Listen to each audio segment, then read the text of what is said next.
2h25 gigas en portabilité. Orange. Offre soumise à condition avec engagement de 12 mois, valable pour toute souscription au forfait édition limitée à partir de 29 € par mois. Plus d'infos sur orangecaribe.com ou en boutique Orange sur rendez-vous.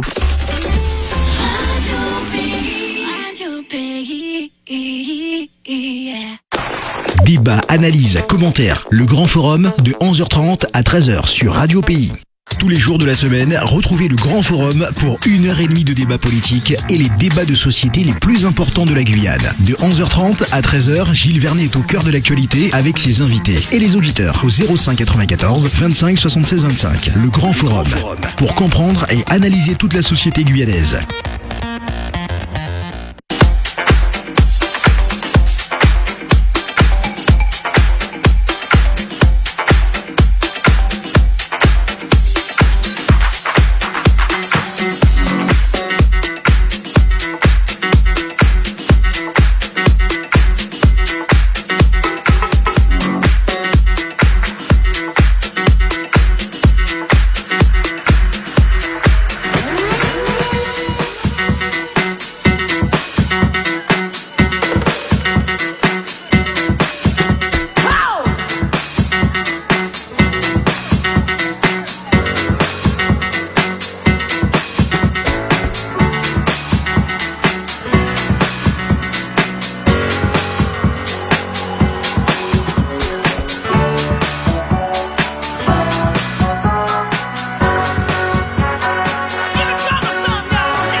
Bonjour à tous, bienvenue dans le Grand Forum aujourd'hui. Le Grand Forum qui consacre son émission à 3 femmes.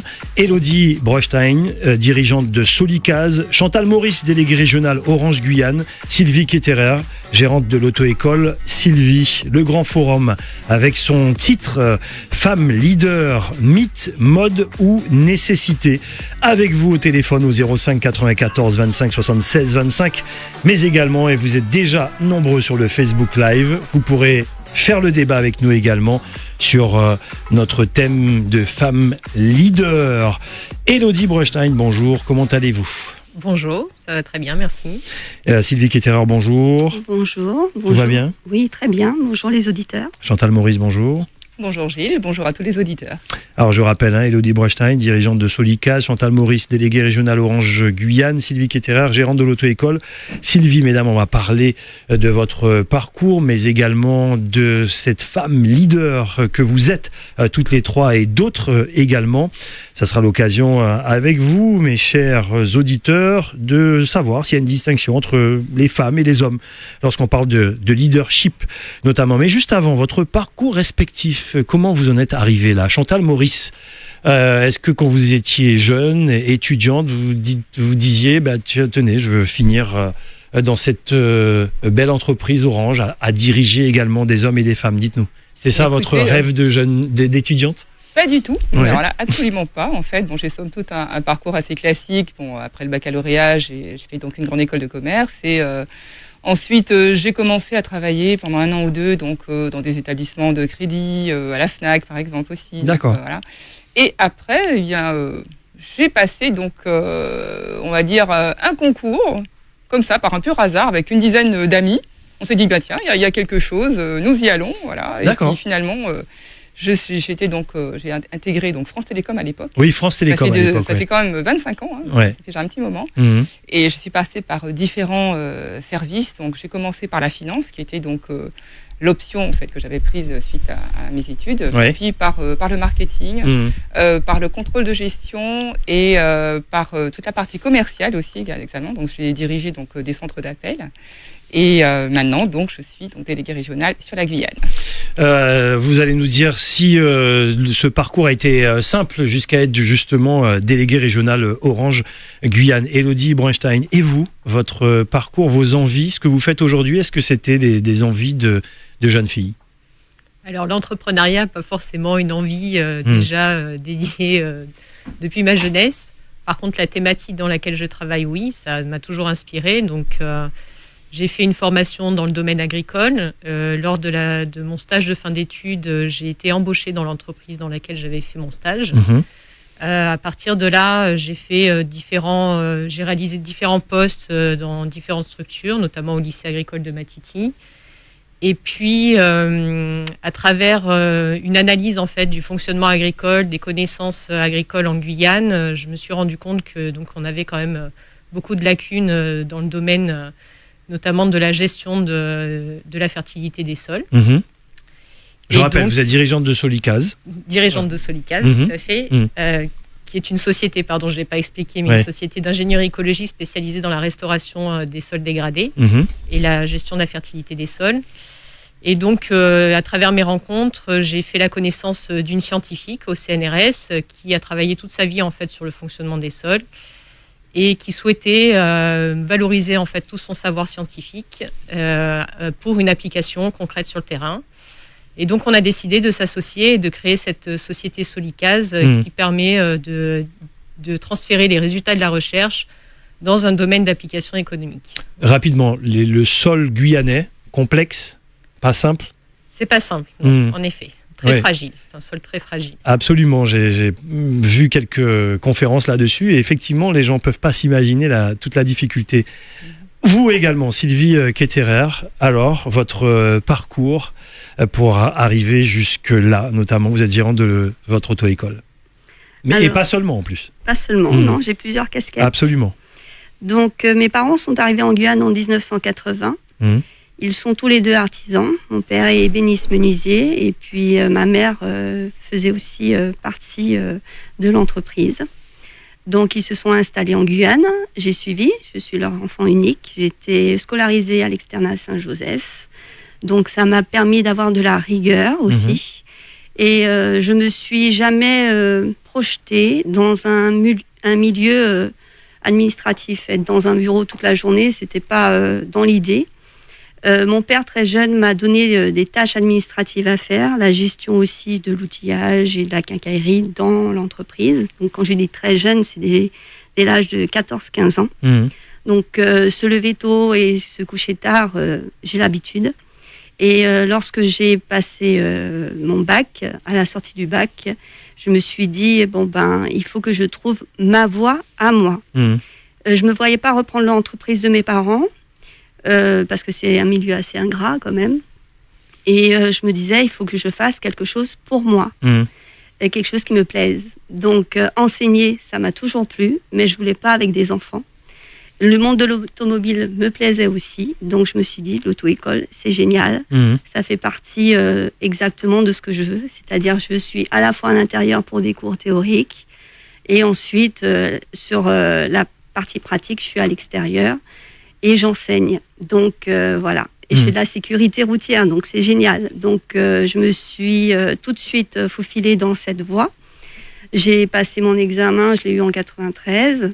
J'ai fait 2-3 ans en tant que salarié, mais ça ne me plaisait pas. D'accord. Moi, j'aime entreprendre. Je me suis lancé le défi d'ouvrir mon établissement et je l'ai ouvert. Et en fait, ça fait plus de 20 ans que je suis quand même à mon compte. Absolument. Et vous êtes aussi présidente de syndicat, dites-nous? Alors, le Conseil national des professions de l'automobile, branche éducation sécurité routière. Donc le CNPA national regroupe les 23 métiers de l'automobile. Et la sécurité routière, c'est l'éducation et la sécurité routière dont je suis la présidente en Guyane. Voilà, merci. Voici le parcours, en tout cas un petit peu l'étiquette de nos trois invités aujourd'hui. Alors je rappelle quand même, on va en faire d'autres émissions là-dessus. On n'est pas obligé d'être au MEDEF pour être leader ni chef d'entreprise, que les choses soient claires. Sauf que vous êtes toutes les trois au MEDEF. Ma question, que représente le MEDEF à vos yeux? Est-ce que c'est un simple réseau? Et pourquoi vous y êtes, Chantal Maurice? On va refaire un tour de table et après c'est un débat. Après on se mélange tout ça. Dites-nous. Écoutez, le MEDEF, on y est en fait, Orange y est depuis déjà quelques années. Oui, ça c'est vrai. Voilà. Et puis j'ai décidé de m'y impliquer un peu plus à partir du mois de septembre, quand on sera au conseil d'administration, parce que j'ai trouver en fait une association qui était dynamique et plutôt basée, je dirais, sur le soutien, sur l'entraide en fait aux chefs d'entreprise. La période Covid qu'on vient de passer a été quand même déterminante pour beaucoup d'entreprises. Hein. Mmh. Et globalement, cet accompagnement, ce soutien en fait que j'ai pu voir diffusé en fait auprès des adhérents, mais aussi des autres entreprises, m'a convaincu qu'il y avait véritablement en fait quelque chose à faire au niveau du territoire en s'impliquant dans cette association. Et c'est ce qui m'a motivé en fait à y entrer et ensuite dans un second temps à prendre donc la direction de la commission Femmes Leaders. Donc je pense qu'on va revenir un peu tout à l'heure sur le sujet. Absolument. Le MEDEF, ça représente quoi pour vous, Élodie Brechstein? C'est un réseau sans plus?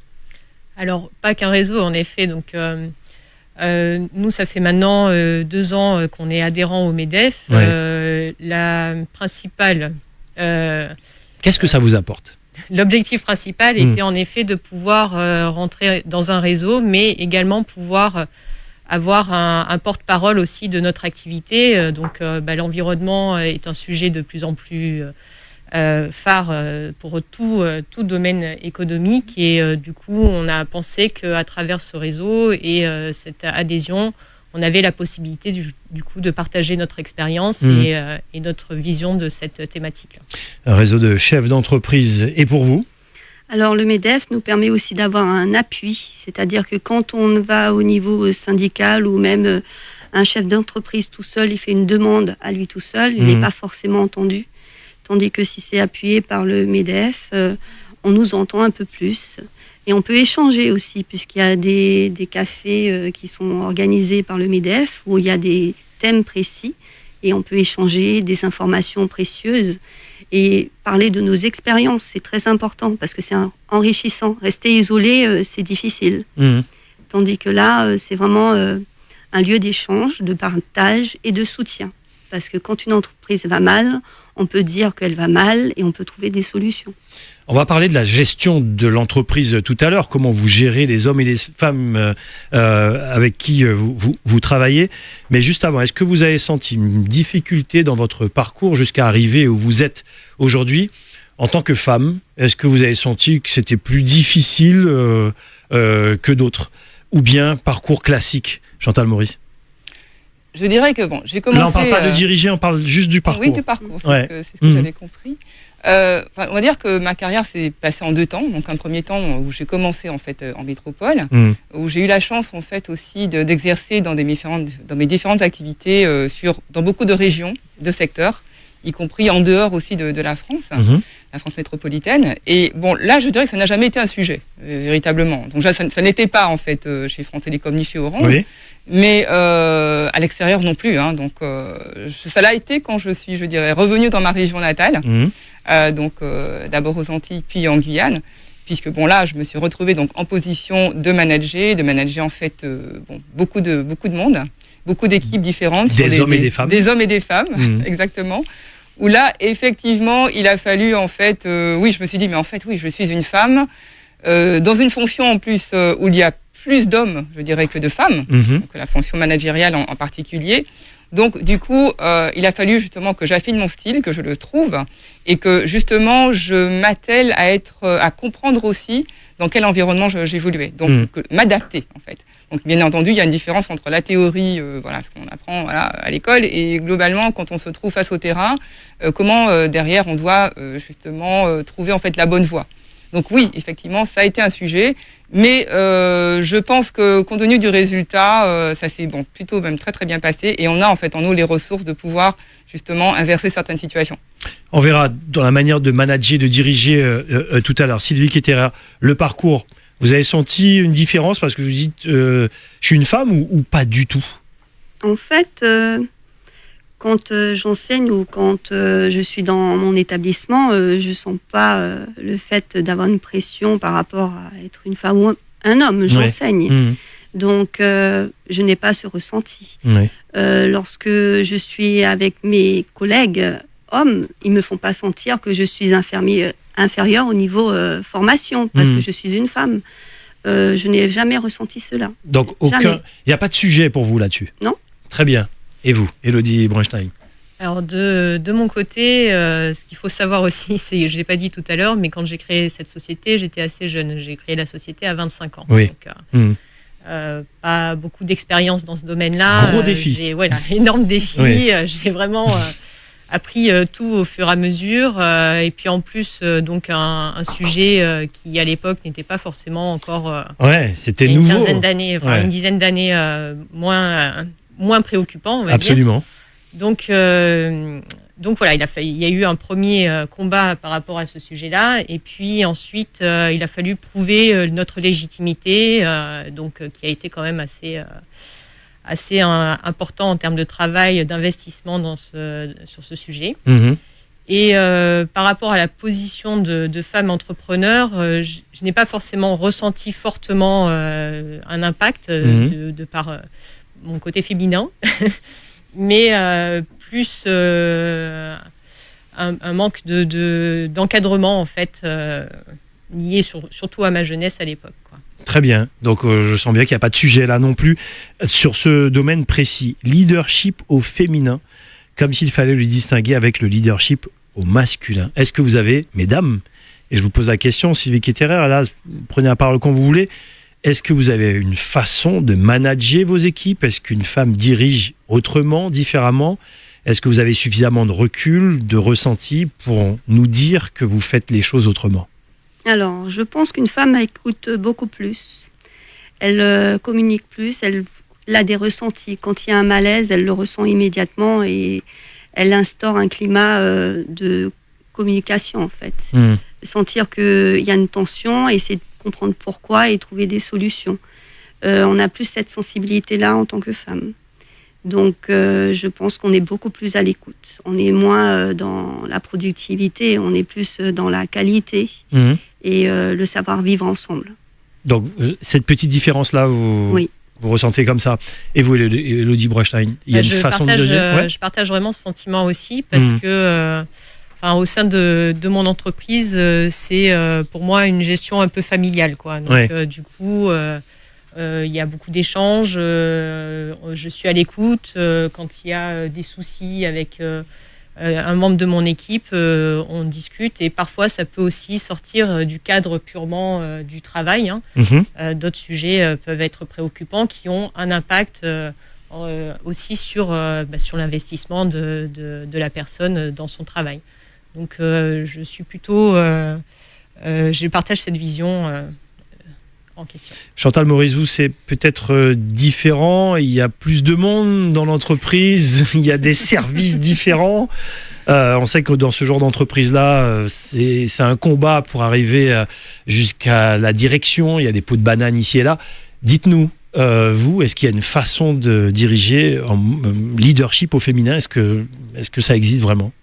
En fait, c'est vrai que j'ai la chance d'évoluer dans une entreprise qui en a vraiment fait un sujet. Absolument. Justement, l'égalité homme-femme et aussi le fait de pouvoir promouvoir les femmes. Donc, il y a véritablement des actions qui sont menées au sein de l'entreprise pour cela. Et le domaine des télécoms est plutôt masculin, je dirais, que féminin. Et donc, c'est vrai que quelques statistiques nous montrent que, on a vraiment un sujet à travailler dessus. Pour revenir à la question, le leadership, en gros, qu'est-ce que c'est? On pourrait le définir comme la capacité donc à partager une vision et à emmener les personnes, son entourage, son équipe vers un objectif. Vers cet objectif et cet objectif partagé.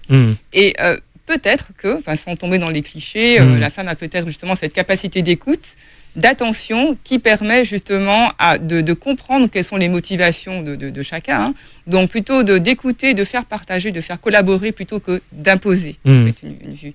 Ça ne veut pas dire que la femme ne sait pas imposer, être assertive quand il le faut. Mais oui, une faculté ou une capacité d'écoute peut-être qui permet d'aller peut-être mieux chercher certains collaborateurs. Est-ce que vous avez ressenti tout au long de votre carrière, parcours également, le fait d'avoir confiance en soi pour avancer? Ça revient souvent chez les femmes. Beaucoup de femmes disent « j'avais pas confiance en moi, j'ai eu un déclic un jour et hop, c'est parti ». Cette confiance peut-être que les hommes ont peut-être, je dis bien peut-être, plus tôt. Est-ce qu'il y a un travail sur soi-même, Elodie Broechstein? Alors oui, bien souvent, les femmes ont des barrières psychologiques, on va dire, qu'elles s'imposent par les clichés qu'on connaît, comme quoi on n'est pas ambitieuse, qu'on n'a que des petits projets. Donc, on a inconsciemment ça dans notre esprit et donc au démarrage, c'est vrai qu'il faut un peu se battre par rapport à ces préjugés personnellement. C'est des choses que j'ai vécues. J'ai pas forcément eu une confiance en moi immédiate. Ça s'est acquis avec l'expérience, les échanges, justement les discussions que j'ai pu avoir avec d'autres femmes entrepreneurs. Et donc, il faut vraiment se dire que on évolue en fait à travers notre activité. On grandit et on prend confiance en soi au fur et à mesure, quoi. Sylvie Quetera. Alors en fait, c'est surtout le regard que les autres posent sur nous qui des fois est perturbant. Parce qu'ils se disent quand est-ce qu'elle va craquer en fait on lui met toute cette pression mais elle craque pas. Comment elle fait pour ne pas craquer Complètement. Qu'est-ce qu'elle a? Qu'est-ce qu'elle mange? Qu'est-ce qu'elle boit pour tenir aussi fort, Qu'est-ce qu'elle a de plus que nous? Pourquoi elle tombe pas? Et en fait, tout c'est dans le mental, c'est comme un sportif. Il faut se fixer des objectifs et on est des sportifs intellectuels, on va dire. Parce qu'on ne se projette pas seulement au niveau de la porte, mais on va beaucoup plus loin. Et quand on a des embûches à passer, on passe l'embûche effectivement, mais avant on essaie de voir à gauche, à droite, comment on fait pour traverser cette embûche, quelles sont les solutions. On est toujours dans la réflexion. Donc, moi, je dis qu'un homme, il voit l'objectif A, il y fonce. Mais nous, on voit l'objectif A, mais on essaie de voir comment on fait pour y arriver au plus vite, au plus juste, sans trop de casse. Donc, et en plus, on a tout le regard de la société qui est sur nous et qui nous juge. Parce que quand on est au travail tout le temps, on ne peut pas être une bonne mère. On ne peut pas être une bonne épouse. On va y revenir. Donc, c'est compliqué. On va y revenir. J'ai une question précise là-dessus. Mettez le casque. 25, 60... Mais vous avez un casque, voilà. 25, 76, 25. Peut-être s'il n'y a pas assez de volume, n'hésitez pas. Allô, bonjour. Allô. Bel bonjour. Bonjour. Allez-y, on vous écoute. Ça me fait plaisir d'entendre ces femmes-là qui s'est fait une place, mais en donnant des coups de coude, des coups de genoux et tout. Ah, ils n'ont pas dit ça encore, mais elles vont nous le dire peut-être tout à l'heure. Non, mais vu ce qu'ils sont en train de dire, moi, ça me fait plaisir parce que c'est des femmes qui a voulu mener une carrière à un certain moment. Et puis, voilà, elle essaye de se créer un chemin et puis, voilà. Mais par contre, mesdames, n'oubliez pas, il y a la vie de tous les jours. D'accord? On a l'impression que vous n'êtes pas accessible. Pourquoi vous dites ça? La vie de tous les jours et la vie en société, oui. Mais c'est la maison qui a un problème. J'avais une question là-dessus, mais allez-y, on va aborder le sujet. Oui, non, mais j'ai comme l'impression qu'ils comprennent ce que je dis. C'est-à-dire, elles sont chefs d'entreprise, mais il ne faut pas oublier les enfants, la maison, la famille, c'est ça? Ah oui. Ils se donnent trop à fond. Des fois, on les perd et tout. On ne sait pas à quel moment ils reviennent pour se dire, il y a quand même il y a une maison, il y a des enfants, donc voilà. Bon, vous êtes au cœur du débat. Elles vont répondre. Merci pour la question. Merci pour la question. Retenez juste la question, on enchaîne avec un autre auditeur. 25 76 25, allô, bonjour. Bonjour. Bonjour, allez-y. Je suis pas du tout d'accord qu'une femme, je suis chef d'entreprise. Oui. Et je suis pas du tout d'accord qu'une femme étant chef d'entreprise ne peut pas être une bonne mère et une bonne épouse. Je suis sûre que oui, justement, nous sommes des femmes. On peut faire plusieurs choses. Être bonne mère, être chef d'entreprise et bonne épouse. Je suis sûre de l'être et de faire mon maximum. J'ai pas de questions, mais d'accord, c'est juste le désaccord. Bon, et vous avez raison. Vous avez raison de répondre. Merci en tous les cas pour le témoignage. Voilà, on est au cœur du sujet, c'est ce qui revient, j'imagine même souvent, des femmes qui se sacrifient, notamment pour leurs enfants, pour la famille. Et puis, il y avait aussi une autre question, je peux englober tout cela également, entre la femme leader et l'homme à côté de vous qui doit exister. Ça encore, c'est aussi une question peut-être, je ne sais pas comment les choses ont évolué, la femme devant l'homme. Qui veut répondre là-dessus? J'ai posé deux questions. La question de notre auditeur, la famille, être femme leader et en même temps gérer la famille, gérer la maison, et également la femme devant l'homme. Allez, Sylvie Ketterer. Alors, pour répondre, tout est une question d'organisation. Donc, tout se fait dans une organisation bien cadrée. La maison a une organisation. Gérer les enfants, c'est une organisation. Non, et vous pouvez aussi dire à votre mari, gère les enfants, j'ai autre chose à faire. Mais justement, ça fait partie de l'organisation. Allez-y. Aujourd'hui, tu cherches les enfants à telle heure, tu récupères à telle heure, tu vas en activité à telle heure, je récupère tel jour. C'est une planification dans la semaine, dans le mois. C'est pas vous qui devez tout gérer comme ça. Non. Un équilibre. Voilà. D'accord. Un coup, c'est moi qui fais les courses, un coup, c'est lui qui fait les courses. C'est un échange de bons procédés. Et puis, en plus... Sauf si la femme est célibataire, bien sûr. Oui. Où elle doit tout gérer. Elle doit tout gérer, mais on sait faire. Oui, bon, c'est mon cas, on sait faire. On s'organise. Oui, non, là, parce que vous êtes devant le fait accompli, il faut gérer, quoi. Bien sûr. Voilà. Ce n'est pas complètement, ce n'est pas incompatible. La femme a une capacité de résistance et de résilience aussi importante. N'est pas négligeable.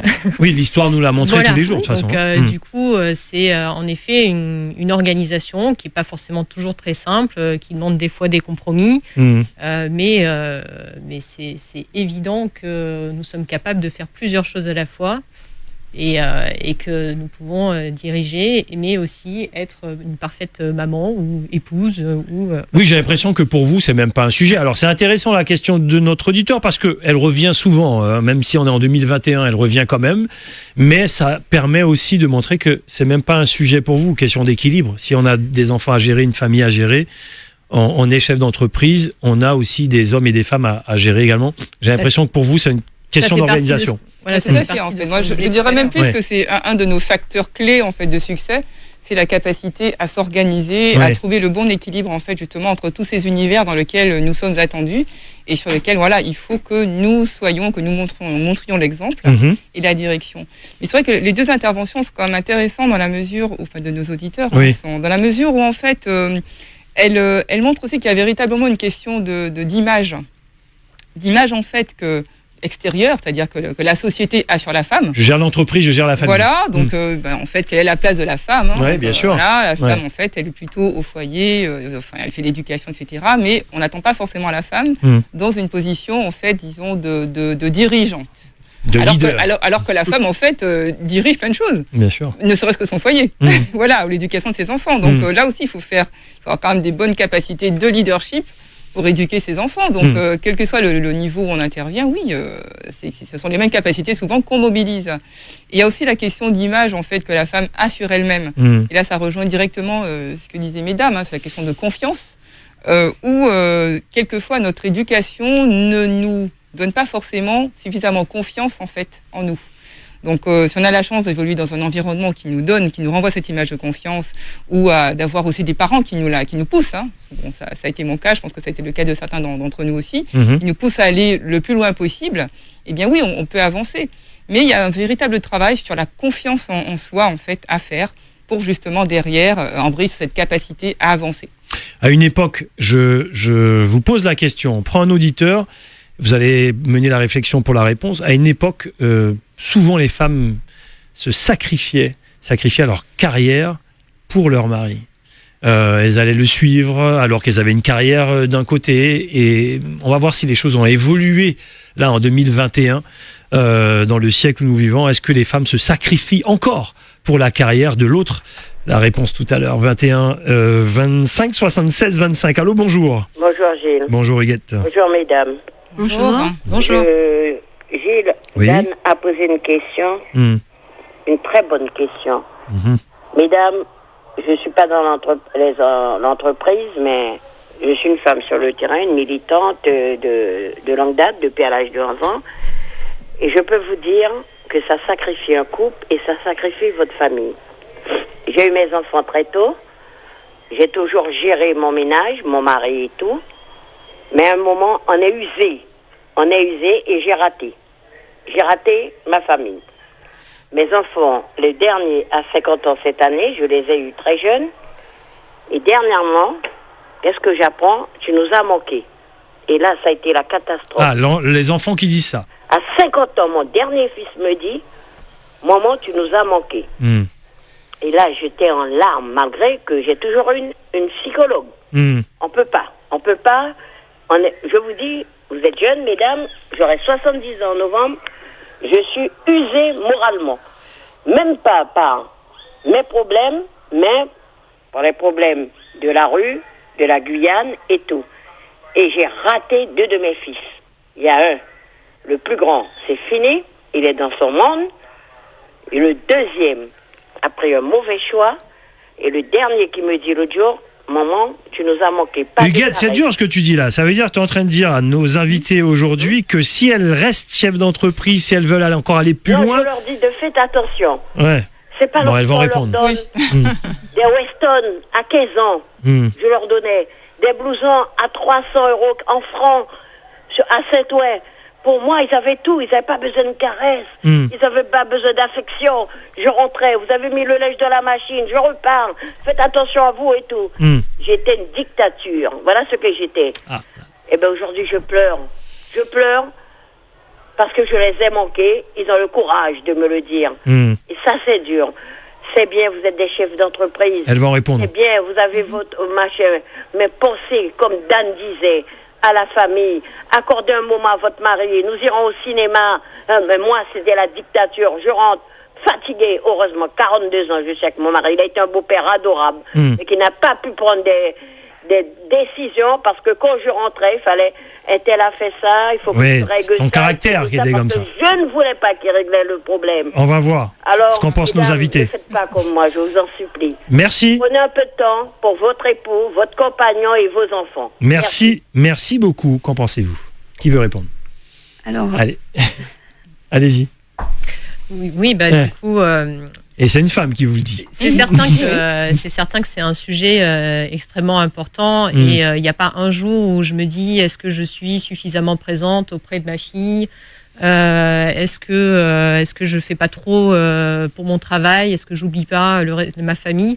Donc c'est vrai que ça reste en permanence dans ma tête. Et je pense qu'il est évidemment nécessaire qu'il y ait cet équilibre qui soit toujours présent, de faire justement des choix par rapport à ce sujet. Donc, je dis pas que l'éducation ou son investissement dans l'éducation de nos enfants en tant que chef d'entreprise devra forcément être loupé. Je ne pense pas ça. Je pense que en effet, il faut trouver cet équilibre qui est nécessaire pour ne pas louper des choses comme vous avez pu l'entendre à l'instant, quoi.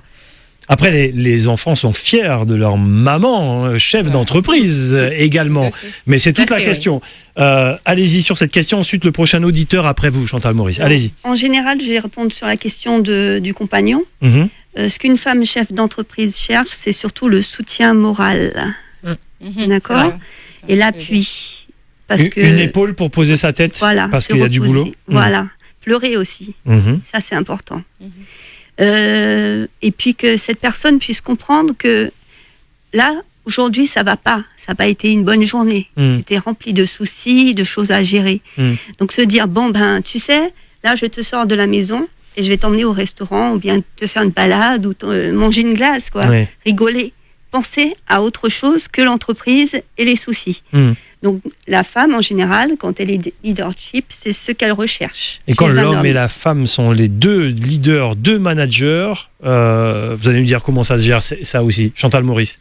Écoutez, ça se gère aussi très bien. C'est-à-dire qu'en fait, en écoutant Madame tout à l'heure, c'est un témoignage qui est dur. Absolument. Que nous comprenons très très bien en tant que femmes. Mais enfin, moi, je mesure en fait tout le poids qui perdure encore sur les épaules des femmes, qui doivent être à la fois, en fait, bien debout dans leur travail, donc être des leaders, mais aussi être aussi à la maison et s'occuper aussi, je dirais, de tout le reste, et avoir aussi sur leurs épaules la charge éducative aussi de l'enfant. Donc des enfants, enfin de la famille. Donc effectivement, une femme leader, comme souvent un homme leader, mais en tout cas une femme leader en particulier, ça ne se construit pas tout seul.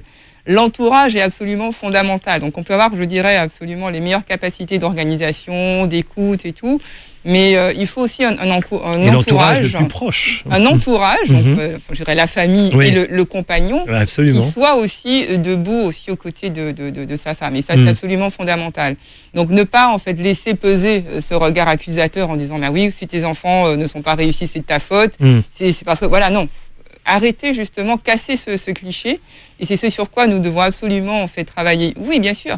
Beaucoup de femmes autour de moi, que ce soit mon cas ou d'autres, mais en fait, elles sont pas toutes seules. Elles sont pas toutes seules parce qu'elles sont aussi accompagnées de gens, en fait, que ce soit leurs compagnons ou leur famille, qui les aident, qui les poussent, qui les soutient.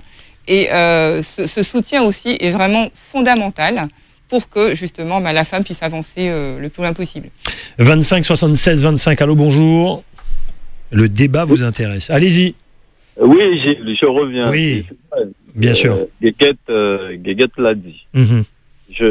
Je remets dans le contexte la question que j'ai posée. Vas-y. Très bien répondu, Guéguette. Parce que on veut vous avoir, mesdames. On veut vous avoir le samedi, le dimanche. Déjà, dans la semaine, c'est très difficile. On comprend, hein? On est à l'écoute. On a des épaules où vous pouvez pleurer. Vous pouvez travailler à 1h, 2h du matin pour taper des rapports. Il n'y a aucun problème. Mais quand même, on veut vous avoir le samedi et le dimanche. D'accord? C'est de ça que je parle. Oui, on entend bien, ouais. Voilà. Donc, on vous empêche pas. Moi, j'empêche pas. D'ailleurs, j'incite lorsqu'une femme a des idées, quand même à une carrière, tout ça et tout. Ok, il n'y a aucun problème. Et, par contre, même pour aller en balade, en crique et tout, mesdames, essayez de prendre un samedi et dimanche. Très bien, merci beaucoup. Merci beaucoup. Vous avez entendu? Oui. Vous voulez répondre? Vous faites ça? Vous avez le temps? Est-ce que vous emmenez du travail à la maison? Par exemple, c'est une question de principe également. À la maison, c'est pour la famille, c'est pour les enfants. Après, ça dépend de ce que vous faites dans la vie. Mais après, au-delà même d'être un homme ou une femme, ça encore, c'est un autre état d'esprit. Se dire, j'emmène pas de travail à la maison. Comment vous organisez au niveau de la famille et dans votre travail également? Répondez après, il y a beaucoup d'auditeurs. 25 76 25, allô, bonjour. Oui, bonjour. Oui, bonjour, allez-y. Oui, bonjour, Patrice. Allez-y, Patrice.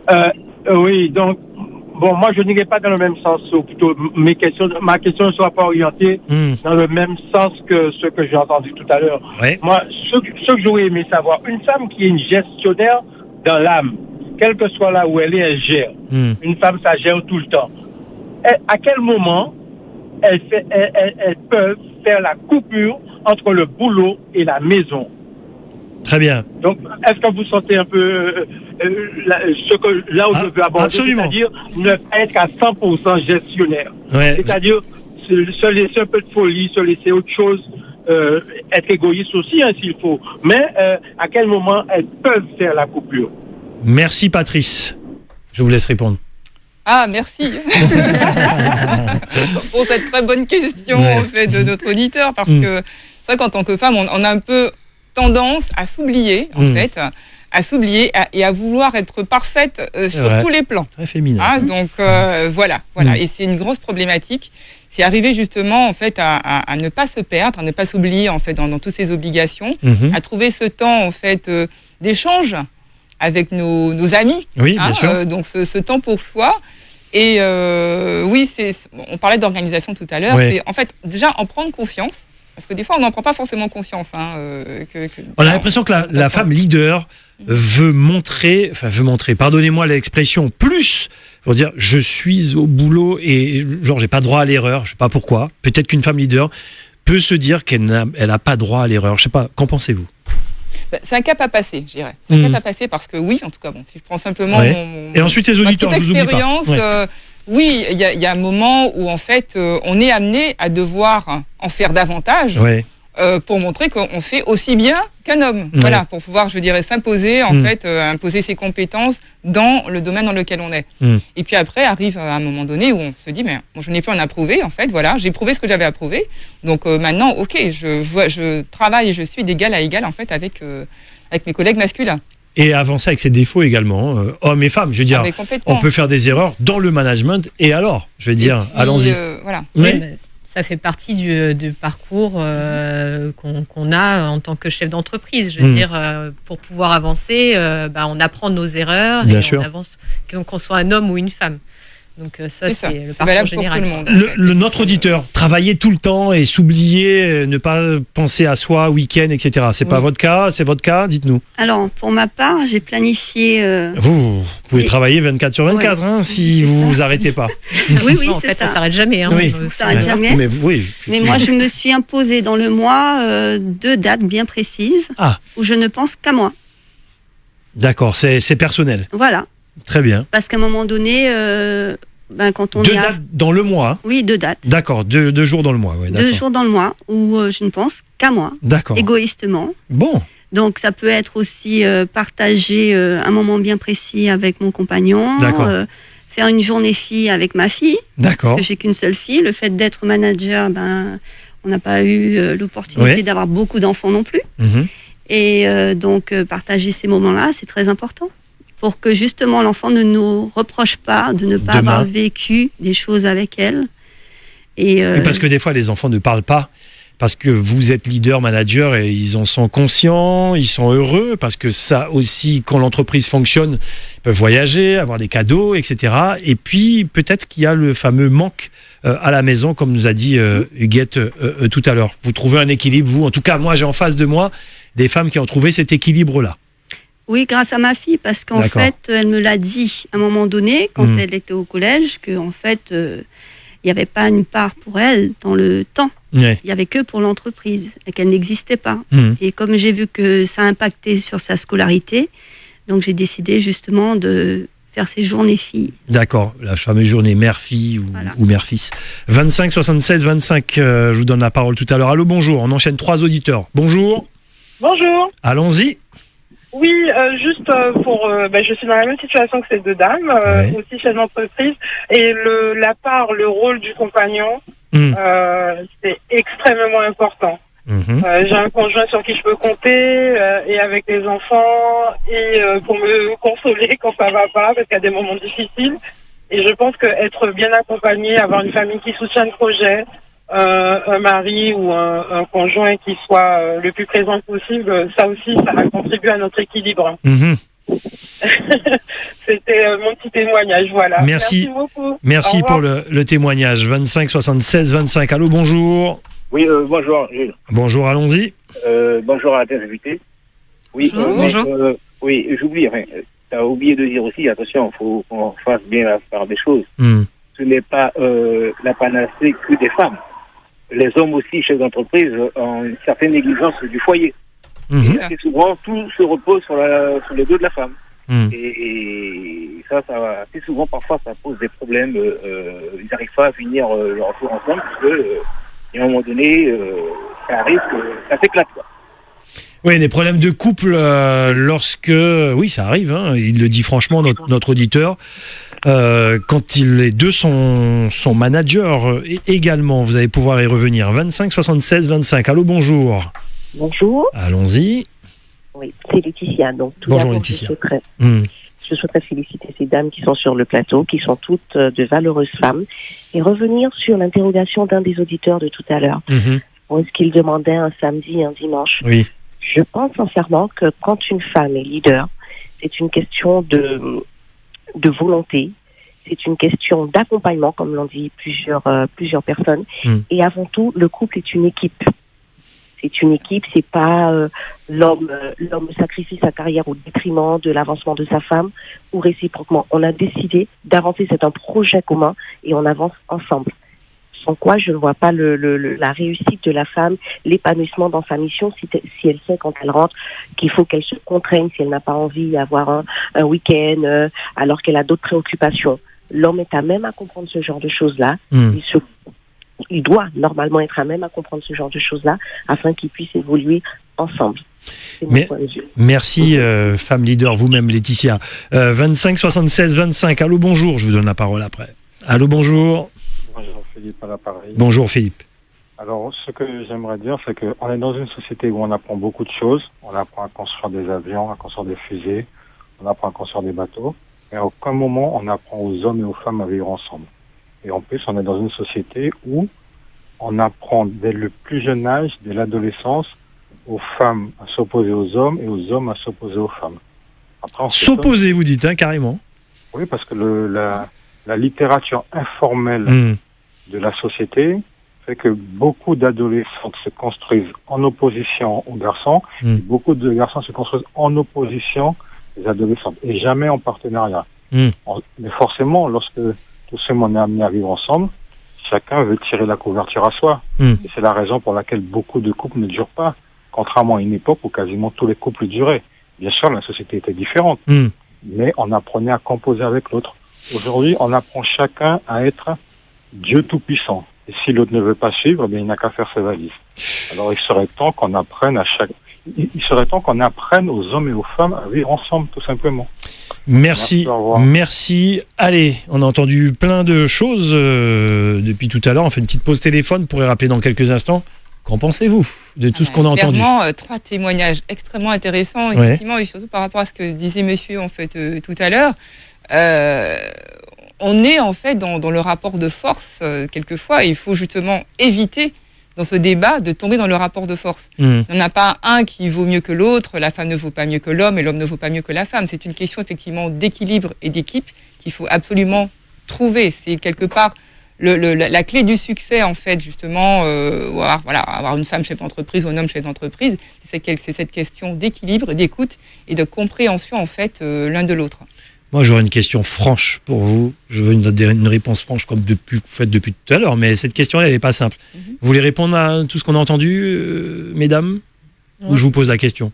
La question, allez. Je vous pose la question. Oui, la question. Lorsque, comme vous êtes femme leader, vous avez un leadership, vous êtes manager, vous dirigez des équipes, et qu'en face, votre conjoint, mari, peu importe, lui ne l'est pas du tout. Vous voyez la difficulté, effectivement, là, du regard de la société sur la femme qui dirige quelque part et l'homme qui, lui, n'est pas dans l'équilibre, il n'est pas manager. Et nous, on a vu, peut-être que vous avez vu aussi autour de vous, quand la femme est chef d'entreprise et que l'homme ne l'est pas, ça peut créer un déséquilibre. Écoutez, c'est l'expérience qui nous fait voir ça, qui nous montre ça. Qu'en pensez-vous ? Comment on peut gérer ça dans notre siècle d'aujourd'hui? Elodie Borenstein, dites-nous. Vous avez vu ça autour de vous, si c'est pas votre cas? Il peut y avoir des fois des sentiments d'infériorité qui peuvent des fois, apparaître. souvent, je vous dis franchement. Néanmoins, je pense que là où on arrive à pallier ce problème, c'est justement dans le partage de notre vie au quotidien en tant qu'entrepreneur avec notre conjoint. Et de lui demander aussi des conseils, son avis, sa vision. Donc en fait, on le fait participer et donc il est à côté et avec nous dans notre vie de chef d'entreprise, quoi. Qu'en pensez-vous? On oublie un élément important. Dites-nous. Parce qu'un couple, c'est 2 personnes qui s'aiment, donc c'est l'amour. Ouais. C'est l'amour qui lie le couple. Donc tous les deux, on a le même objectif, c'est avancer dans le foyer, avoir un projet commun. Ça peut être un voyage, l'achat d'une maison, les études pour les enfants. Donc, ensemble, avec amour, on avance progressivement. Et le regard des gens, je vais vous dire, on s'en fiche un petit peu. D'accord, très bien. J'attendais vos réponses. Mais je vais même au-delà de ça. Je veux dire, c'est votre compagnon peut le comprendre. Son propre entourage peut lui poser problème demain. C'est une question franche, parce que c'est des choses qu'on voit tous les jours. C'est la vérité, c'est la stricte vérité, parce que par rapport à notre société actuelle, en fait, voilà, le leader du couple, de la famille, c'est l'homme, c'est l'image en fait sociale qui est véhiculé. Souvent, c'était l'homme. Voilà, qui est véhiculé, mais même encore aujourd'hui. D'accord, ok. Même encore aujourd'hui, ça dépend effectivement du milieu dans lequel Absolument. on évolue. Mais il y a beaucoup de milieux où c'est encore le cas, et c'est encore même un vrai sujet. Comment gérer ça? Est-ce que c'est la femme qui dirige ou pas? Alors, voilà, la femme qui dirige ou pas, on revient dans une question de rapport de force. Exact. Et effectivement, comme disait Sylvie, il y a aussi la question de l'équipe, du couple en fait. Le projet commun, oui, avoir un projet commun avec son compagnon, avec sa famille, ce projet peut être porté aussi bien par la femme que par l'homme. Ça, c'est un premier point. Le deuxième point, c'est aussi de faire comprendre que chacun a sa place. Si c'est l'homme qui dirige, la femme a son importance, à sa place, et apporte aussi une aide indispensable à ce projet commun. Si c'est la femme qui est leader, eh bien aussi intégrer aussi l'homme dans ce projet, puisque lui aussi a sa place et est absolument indispensable pour la réussite de ce projet. Donc, si on arrive à consolider cette base en fait du couple, cette équipe, eh bien après ce qu'on pense à la société, voilà, ça ne devient plus un sujet, et même plus qu'au-delà de ça, ça permet justement de faire évoluer la société elle-même. Le regard des hommes sur une femme leader chez nous en Guyane, est-ce qu'en Guyane c'est pas un sujet? C'est un sujet ou pas? Vous avez senti quelque chose de différent, vous qui dirigez en Guyane, je parle. Chantal Maurice. Non. C'est pas un sujet ici. Je pense que la femme a réussi à acquérir quand même ses lettres de noblesse. On a plusieurs femmes dirigeantes, en fait, qui sont dans les plus hautes instances. Absolument. Et je n'ai absolument pas ressenti que c'était un sujet en Guyane. Je dirais même au contraire. Très bien. Plutôt exemplaire à ce niveau-là. Élodie Brunstein. Oui, en effet, j'ai pas non plus senti particulièrement de problème par rapport à ça. Donc, j'ai pas forcément d'expérience à partager sur ça. Bon, la société guyanaise a bien évolue, c'est bien. Qu'en pensez-vous, Sylvie Ketterer? À la base, on est quand même dans une société matriarcale. Donc, c'est toujours la femme potomitan, quoi qu'il arrive, que ce soit dans le foyer ou dans l'entreprise, quelle que soit la strate dans laquelle on évolue, il y a toujours la femme potomitan. Et ça, on n'oublie pas. Donc, c'est pas un sujet. Non, c'est pas un sujet. Voilà, bravo la Guyane. De nombreuses études prouvent aujourd'hui un impact réel de la présence des femmes sur la performance globale de l'entreprise. Vous n'allez jamais me dire non, mais véritablement non. Franchement, les études le prouvent, peut-être par rapport à tout ce que vous avez dit au tout début de l'émission, votre façon votre regard, une façon de diriger, effectivement, on s'en aperçoit. Et puis nous-mêmes, nous qui avons travaillé avec des femmes ou même dirigés par des femmes, on sent quand même que les choses avancent d'une façon différente. Chantal Maurice. Oui, effectivement.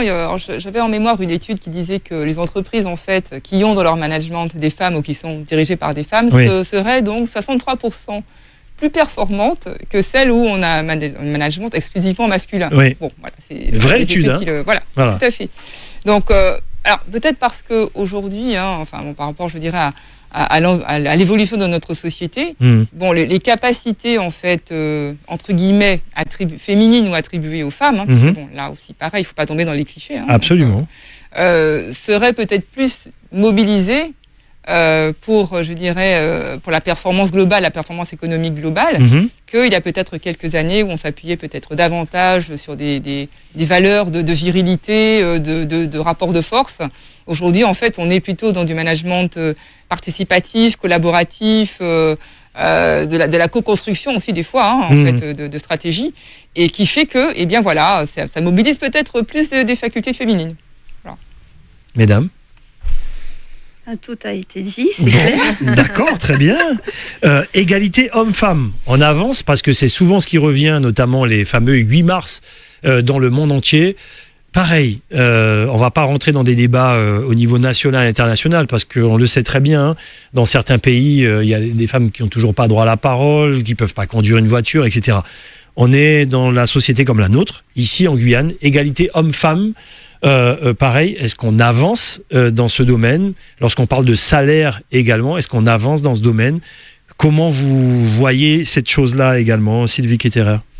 Oui, on avance pas à pas. Et puis de plus en plus, on voit des femmes qui ont des entreprises parce que les réseaux sociaux, Instagram, WhatsApp et autres, nous permettent de justement voir qu'il y a de plus en plus de petites entreprises gérées par des femmes. Donc ça, c'est bien. Qu'en pensez-vous? Oui, moi je voulais quand même revenir sur le sujet. Il a quand même fallu des lois pour qu'il y ait une égalité homme-femme qui apparaisse, qui aujourd'hui nous semble à peu près acquise, mais qui sont encore loin d'être complètement respectées. Je prends l'exemple d'une loi qui impose dans les sociétés de plus de 250 salariés où il faut 40% de femmes dans le conseil d'administration.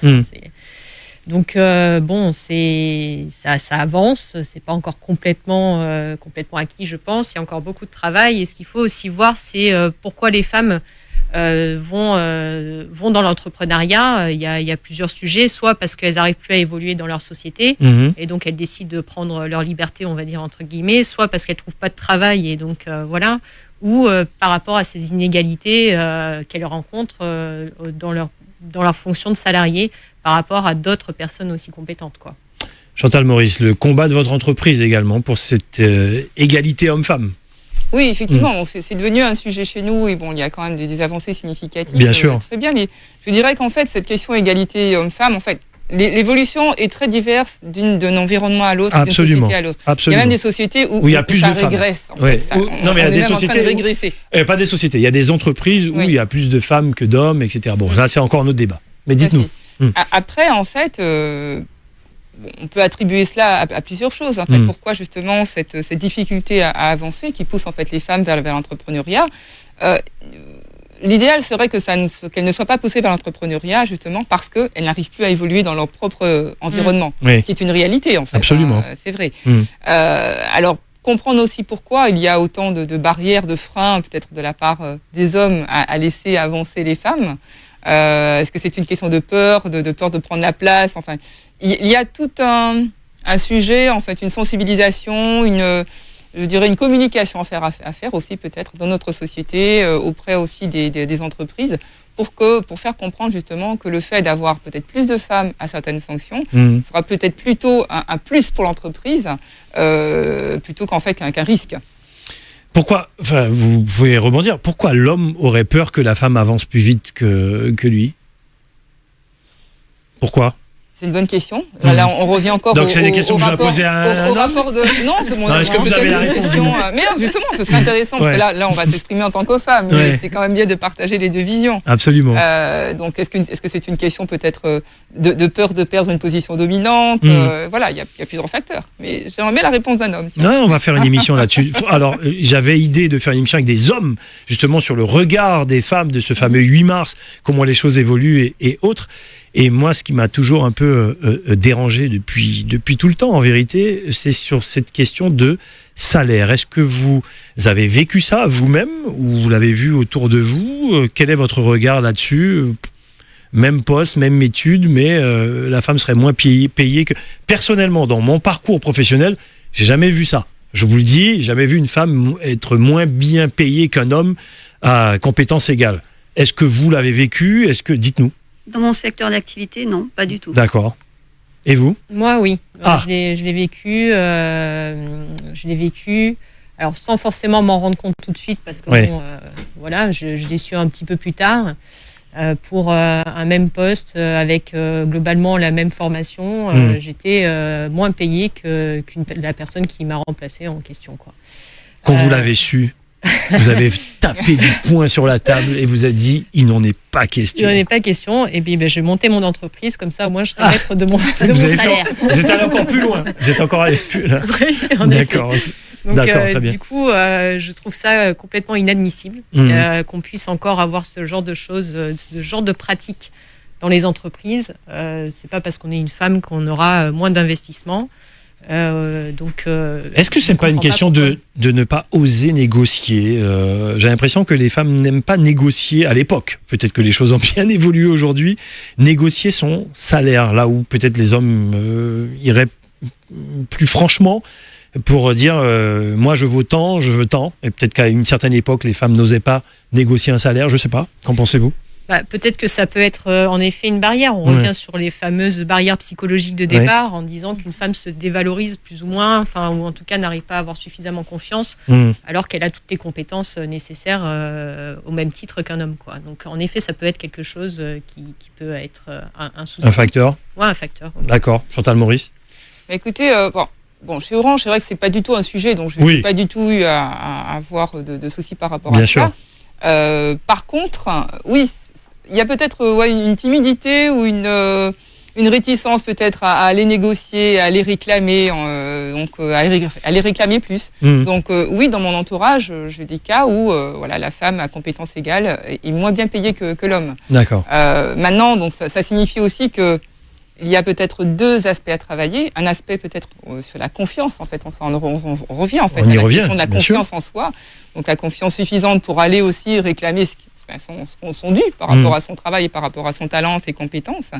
Et aussi en fait à travailler au niveau des entreprises, pour je dirais remettre un équilibre justement entre l'homme et la femme à ce niveau-là. Très bien. Oui. Non, ouais. D'accord, très bien. Quel message aujourd'hui, nous sommes en 2021, femme leader, on disait le titre, un mythe, mode ou nécessité. Alors, s'il faut revenir sur ce titre, c'est une nécessité, on a besoin de plus de femmes leaders. D'ailleurs, il y a un livre, peut-être que vous l'avez lu, c'est le livre, ça s'appelle Pouvoir des femmes, je crois, j'ai oublié le titre. C'est un livre qui dit que demain, les femmes vont prendre le pouvoir dans le sens des entreprises et que c'est tant mieux comme ça. Je ne sais pas si vous avez lu ce livre, je vais vous envoyer la référence après. Qu'en pensez-vous ? C'est une nécessité, on a besoin encore plus de femmes leaders dans notre vie aujourd'hui, Chantal Maurice ? Alors, c'est une nécessité pour moi d'abord économique, parce que en fait, l'environnement, le travail, les activités évoluent. Voilà, on parlait en fait du numérique qui entre de plus en plus en fait dans nos vies, avec des nouvelles activités, des nouveaux emplois qui vont être créés. Et ces emplois, en fait, moi je le vois un peu dans le secteur des telcos où j'évolue, il y a encore beaucoup plus d'hommes que de femmes. Or, les emplois qui vont être créés, en fait, vont demander tous les talents et toutes les compétences. Et il faut, en fait, justement, des femmes qui prennent leur place, qui prennent la place aussi, en fait, et qui évoluent également, qui se dirigent également vers ces métiers.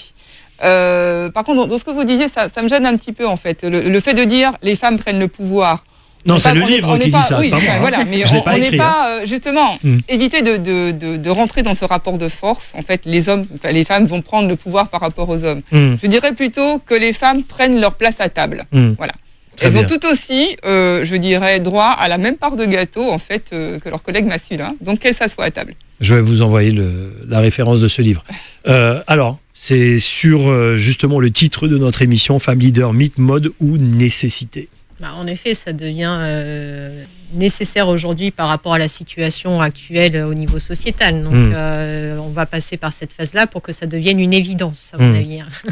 Il va falloir qu'on tende vers cette évidence et qu'on puisse justement avoir cet équilibre, pas forcément vouloir absolument prendre le pouvoir, c'est pas la question, c'est surtout que chacun ait sa place de manière équivalente, que ce soit homme ou femme. Moi, je dirais, hommes et femmes, nous marchons ensemble dans un même but pour créer une meilleure société, plus équitable. C'est ça le but. Donc, tout est dit normalement. Chacun sa vie, chacun ses envies et ses ambitions, quel que soit homme ou femme. Lorsque, chaque année, sur des débats, à la télévision, peu importe, j'en ai vu des débats là-dessus, il y a toujours dans des débats, ils essayent de trouver un équilibre entre les invités sur un plateau, une femme qui vient sur le plateau dire « Écoutez, moi mon mari, il aime que je lui fasse bien à manger, il veut que je m'occupe du foyer, moi je veux que mon mari soit puissant, viril, etc. Moi je reste à la maison, j'en suis fier. » C'est pour ça que j'ai dit chacun son ambition, chacun sa vision dans la vie. Vous dites quoi à ces femmes qui viennent sur les plateaux télé et dire « Je veux rester la femme au foyer, mon mari lorsqu'il rentre, la maison, elle est gérée, les enfants sont gérés. » Vous dites quoi aujourd'hui à ces femmes-là ? Moi, je dirais que ça doit rester un choix. Absolument. Et non pas en fait quelque chose qui est imposé par l'éducation, par la société, par la volonté d'un tiers, que ça soit en fait le père, la mère ou le conjoint. Donc, si la femme veut faire le choix en fait de monter sa société et puis de diriger 100 millions de personnes, très bien. C'est son choix, elle peut aller, en fait, elle a la possibilité, si elle en a la capacité, elle a la possibilité d'aller jusqu'au bout de son choix, de son rêve. Si par contre elle veut choisir, en fait, d'être femme au foyer, d'accompagner son mari, très bien. Elles ne sont pas archaïques à vos yeux.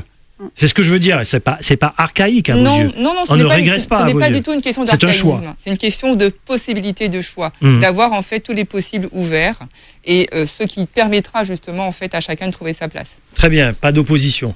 Oui, la parole est libre. Enfin, chacun a ses propres orientations, ses propres envies, ses propres objectifs. Certaines sont souvent choquées lorsqu'elles entendent ça aujourd'hui. Elles disent comment, madame, vous pouvez penser comme ça en 2020-2021 Vous voyez ce que je veux dire ? C'est en effet que ça peut être parfois pris comme une régression ou un manque d'évolution dans le sens de la femme et sa position dans la société. Mais en même temps, il ne faut pas non plus être complètement à l'extrême, où justement on a des femmes militantes qui n'acceptent plus rien et quoi qu'il se passe, on est soumise ou autre, quoi. Donc l'équilibre, justement, ne pas devenir complètement à l'inverse contre tout ce genre de discours, justement, pour moi, fait plus de mal que justement l'acceptation de la position de la femme dans toutes ses formes, quoi. Très bien. Sylvie Guetterer. Chacun a son parcours de vie et ses choix. Donc, dès que la personne est épanouie dans son fonctionnement, dans ses choix, ça ne me pose aucun problème. Très bien. Non, mais pas d'opposition, parce que souvent, on voit dans les débats, il y a une forte opposition par rapport à deux discours entre une femme leader et une femme qui décide de faire ce choix-là. Je vois sur le Facebook Live, être maman, c'est déjà être leader. Oui, je voulais rebondir aussi là-dessus en disant que maintenant, il faut aussi qu'il y ait des femmes qui soient extrêmes pour que justement on puisse avancer. Exactement. C'est les extrémités, enfin les extrêmes, les oppositions qui font évoluer les choses. Donc elles ont aussi un poids qui est important. Absolument. Le militantisme, en tout cas, permet de repousser les limites et de faire tomber les murs. Maintenant, ne pas oublier en fait que le but, en tout cas final, c'est d'avoir cet équilibre et ce choix. Nos deux derniers auditeurs. Allô, bonjour. Oui, Gilles. Oui. Alors, je suis tellement passionné à ce qu'elles disent ces femmes-là, d'accord ? Mais à quand, et je dis bien à quand, une femme chef d'État, une femme présidente de la CTG? Il faut voter. Ils veulent vraiment avoir la perfection. J'aurais aimé qu'un jour que chef d'État, qu'on a quand même une femme. Peut-être ça va changer quelque chose. Qu'en pensez-vous, mesdames? Un gros débat. Voter et puis oui, pour changer les choses, il faut voter. Voilà, il faut qu'elle se présente. Mais il y a beaucoup de femmes qui se présentent. Avoir suffisamment confiance en nous, enfin nous les femmes, pour aussi se présenter et dire voilà, mais il y a des gens qui pourront voter pour moi parce qu'ils pensent que je peux réussir. Est-ce qu'il y a un vote féminin? Est-ce qu'on vote pour une femme parce que c'est une femme? Est-ce qu'on aurait tendance à avoir cette fibre-là en se disant allez, c'est une femme, je vais la soutenir, je vais voter pour elle? Non, il y a un projet de société. Qu'en pensez-vous? Vous pouvez être solidaire aussi parce qu'une femme se présente. Sur des postes comme celui-là, en tant que chef de. C'est pas parce qu'elle est une femme que vous allez forcément voter. Voilà, le premier sujet, c'est sa position et son projet. Oui. Maintenant, en plutôt effet, le fait qu'elle est une femme. J'avoue que si j'avais les deux partis équivalents avec des projets à peu près équivalents, j'aurais peut-être tendance à soutenir plutôt le côté féminin. Bon, très bien. Ça, c'est ma propre position. Très bien. 25-76. Après, il faut voter, chers auditeurs. Allô, bonjour. Allô, bonjour. Allons-y. Je suis fier déjà de vous, mesdames, de votre réussite à vous. Merci. Déjà. Et en tant qu'enfant et en tant que mari, moi, je suis fier d'avoir une femme qui m'a fait voir le monde. Ce sont les femmes qui ont mis les hommes et les rois sur cette planète. Donc, moi, je comprends pas l'égal avec un homme et une femme. La femme n'a jamais été l'égale d'un homme, mais la continuité pour moi d'un homme. Sans femme, on n'a rien. Voilà, continuez, mesdames. Les hommes pourront mal parler de vous. C'est pas grave. Un homme oubliera toujours que c'est une femme qui l'a mis sur place. Je vous remercie. Merci, monsieur. Merci beaucoup. Allez, en guise de conclusion, je regarde l'heure. C'est pas assez vite, je vous ai dit ça. Quel message vous voulez faire passer aujourd'hui, vous, femmes leaders, sur le plateau du Grand Forum? Un message peut-être pour les femmes, un message pour les hommes, dites-nous. Allez, au hasard. Moi, je dirais simplement que tout est possible. On a la faculté de construire des entreprises, de les diriger. Il faut simplement, justement, s'enlever ces barrières et croire en soi. Alors, quelles que soient vos origines, votre tranche d'âge, Dès que vous avez un projet et que vous sentez qu'il est viable, il ne faut pas hésiter, foncez. Ayez confiance en vous, en vos capacités. Vous pouvez, alors allez-y. Très bien. Alors, on n'a pas compté, mais il y a beaucoup de femmes leaders en Guyane, beaucoup de femmes chefs d'entreprise en Guyane. Alors, je voulais vraiment axer la chose sur notre département, la Guyane. Il y a énormément de femmes leaders. Tiens, je vais m'amuser si on a les chiffres, peut-être l'INSEE aurait ces chiffres-là. Combien de femmes chefs d'entreprise, je sais pas. Je sais pas s'ils ont fait cette recherche-là, mais je pense qu'il y en a énormément ici en Guyane. Élodie Brechstein, dirigeante de Solicaz, Chantal Maurice, déléguée régionale Orange Guyane, Sylvie Ketterer, gérante de l'auto-école Sylvie, étaient nos invités du Grand Forum. Vous pourrez revoir cette émission sur le Facebook Live et sur notre chaîne YouTube. Dans quelques instants, la pub et les infos. Quant à nous, demain, on se retrouve avec notamment le nouveau journal guyanais Mo News. Et vendredi, je vous l'annonce, droit de réponse d'une personne très très attaquée, notamment sur les squats à Matoury. Son droit de réponse vendredi dès 11h30. Voici les 2 jours de la semaine du Grand Forum à suivre absolument, mes amis. La pub et les infos, à bientôt, ciao. Radio Pays 101.1 à Cayenne, partageons l'essentiel. Chez BNP Paribas, nous participons à la construction d'un futur durable. Nos offres exceptionnelles de crédit